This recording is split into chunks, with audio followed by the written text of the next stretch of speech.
Now, when it comes to period, self-care is a very important and essential factor when it comes to you having a wonderful and healthy menstrual cycle.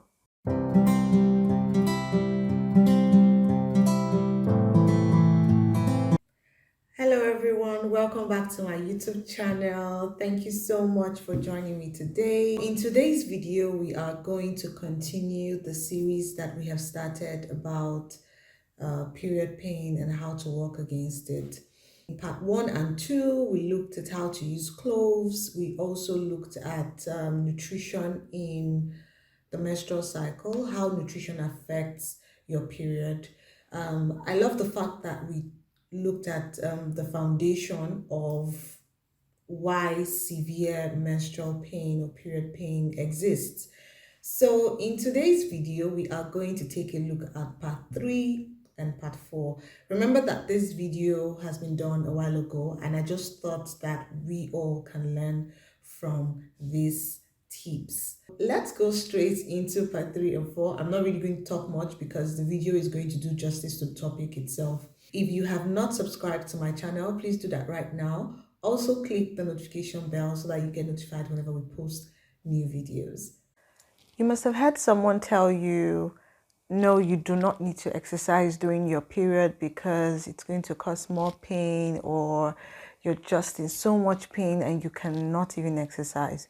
Well, I'm here to tell you that that is a big lie, and exercise is a big factor to consider when you're experiencing extreme menstrual pain or premenstrual syndrome. I'm Cassandra Ayadele, and welcome to Health Matters with Cassie. This is the part 3 of our series that we've been talking about how to work against period pain and premenstrual syndrome. How can we use exercise to actually work against period pain? For a lot of us, exercise is just a big issue, especially when it is not in our normal day-to-day routine. But when it comes to the menstrual cycle and period, it is important that you engage in physical activity to keep your body in its proper place. So what is actually the essence or importance of exercise when it comes to managing period pain and even relieving it to an extent? Well, exercise has proven to be a powerful stress reliever, and one of the major factors that contributes to having a very, painful period is stress. So take a good look at yourself. Take a look at how your previous weeks have been before your period started. You'll find out that you have been a little bit stressed out, and this can be another factor to the reason why you're experiencing so much pain during your period. Exercise has shown that it relieves stress, and this in turn makes blood circulation faster and better. And of course, remember from our part 1, when blood circulation is easier and better, the pain of course reduces. So I know you're wondering, so what is actually the best exercise to reduce or work against period pain? Well, according to research, experience, and people talking about this every single time, people giving their testimonies to how these exercises has really helped them during their period to relieve pain. The best exercise for relieving period pain is yoga. Yes, you heard me. So if you've been running away from yoga for a very long time, and every time we tell you, please do some yoga, it's really going to help you, it relieves stress, it improves your mood, and you've been running away from it, well, it's coming back to you. So yoga is actually the best exercise for relieving period pain. Now, of course, we know that yoga is broad. We have so many exercises under yoga itself. So today I'm going to be sharing with you 4 powerful exercises to relieve period pain using yoga. So we're going to be looking at 4 yoga poses that you can do just before your period and even during your period to relieve period pain. The first yoga pose that I find very, very effective for period pain is called the child's pose. Yes, as you can see on the screen, this is called the child pose. Now, this pose is so wonderful. Even if you are not seeing your period, this pose has proven to relieve stress, improve blood circulation. As you can see, the pose is very simple. All you need to do is just act like a child or position yourself as a child who wants to play around. All you need to do is to bend your legs and place your hands forward in this position. Now, this pose is so good because you are actually moving your body in that direction, and this improves blood circulation, which is very, very essential when you want to work against period pain, because you are working against the inflammation, and blood circulation is moving to all parts of your body and it's moving really, really fast. So this is one exercise that has proven to be very, very effective. Now, how do you do this exercise and when can you do this? You can do this days before your period. You can do this when you are on your period. So for the first day, after taking care of yourself and you've taken your clove tea, all you need to do is try this exercise in the morning for about 30 to 60 seconds and you are good to go. This yoga pose is actually one of my favorites because I find it really easy and it's very good for stretching. It's actually very, very effective for back pain and lower back pain. So this pose is called the forward seated pose, and as you can see on the screen, this pose is just you sitting down and then you are placing your hands forward. It's almost like the child pose. The only difference is the child pose, you're actually kneeling on your yoga mat and then bending forward, but here you are seated and then you are pushing your hands, you're using your hands to push the whole of your body forward. Now, exercise is very important.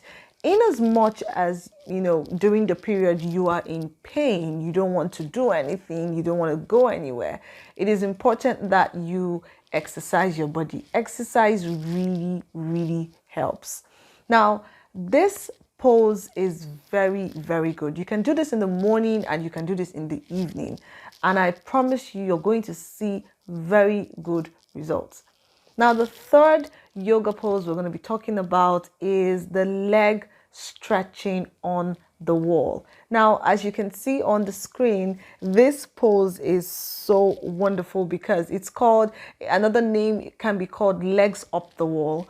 And this pose makes the period pain to go away like this, because you're laying on the floor, your legs against the wall, and you're just looking straight up.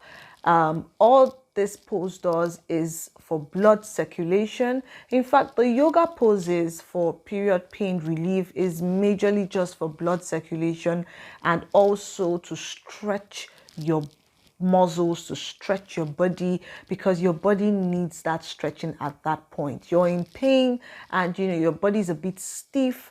Now, yoga poses are so powerful. Now, let's take a look at the fourth yoga pose. The fourth yoga pose used to relieve period pain is called the Pigeon Pose.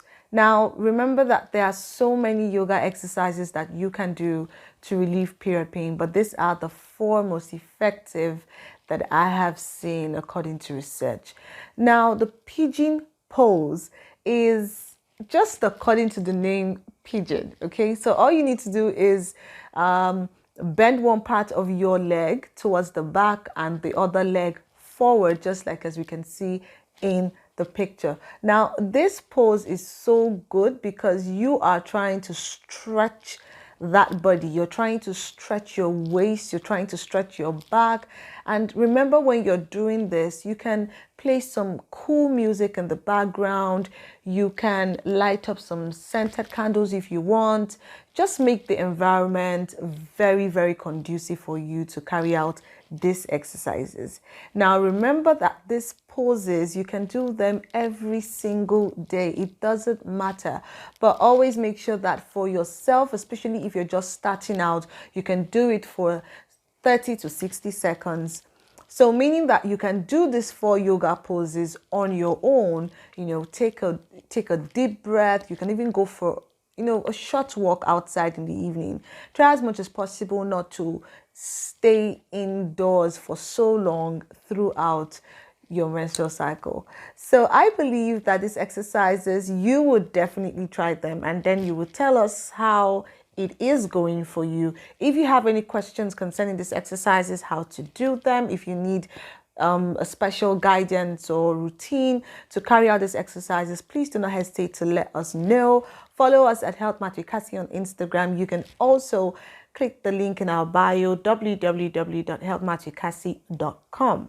Thank you so much. Kindly drop a love in the comments if you really enjoyed this video, and of course watch out for part 4 of how to work against period pain and premenstrual syndromes. Taking care of yourself in every situation is a very good way to prove that you love yourself. Now, when it comes to period, self-care is a very important and essential factor when it comes to you having a wonderful and healthy menstrual cycle. You're welcome to part 4 of the series, How to Work Against Period Pain and Premenstrual Syndrome.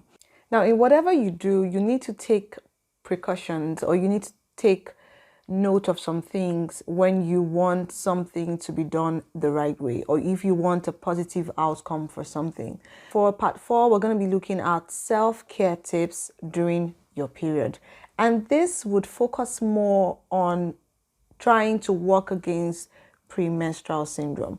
We all know that premenstrual syndrome can be crazy. Sometimes you don't feel like talking to anyone. Sometimes you don't just want to do anything. Sometimes you snap at people. Sometimes you're bloated, constipation, headaches, nausea. All this are part of premenstrual syndrome. Now, when it becomes too much, then we know that there is an issue and we need to deal with it. So I'm going to be sharing with you some wonderful self-care tips that you can do just before your period and even during your period to make sure that you have a wonderful period time. So let's start. Number 1, hydration.